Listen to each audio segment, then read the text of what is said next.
สบายดียินดีต้อนรับเข้าสู่วิดีโอ60 วิของท่าเป็นผู้คำวันนี้เราจะมาแสดงความคิดเห็นและความรู้สึกที่เราได้เจอมาใน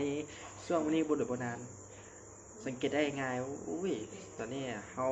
สายตาของเขาเนี่ยจับตาแบบมองกล้องแบบมืออาชีพเล็กๆน้อยๆนะเนาะวันนี้เขาจะมาว่าเรื่องแปลกใจอย่างหนึ่งที่เขาหาก็ได้เจอมาวิดีโอของเขามีคนเมืองฮอด1,000 คนเมือง1,000 คนเนาะน่าจะเป็นแบบ1,000 ครั้ง YouTube มีการแจ้งเตือนมีคนเมืองวิดีโอเขาวิดีโอหนึ่งนะ1,000 ครั้งแรกเลยอัพคลิปจะโดนมึงไป2-3วิดีโอเดียวมึงฮอต1,000 คนและอีกเรื่องก็อีกเรื่องหนึ่งต่อมาเนาะคือวิดีโอตัวนั้นนะตัวเขาหาครับอัพลงอ่ะ EP 4แล้วนะอันนี้ EP 5ถ้าเขาว่าผิดอะไรก็ขอโทษนะเขาลืมเปิดให้คอมเมนต์แต่วิดีโอนี้เขาจะให้เจ้ามาคอมเมนต์ในวิดีโอเขาก็ได้แสดงความคิดเห็นแสดงความรู้สึกในการเมืองหรือออกความคิดความเห็นอย่างซอยกันก็ได้เด้อขอขอบใจ60 วิ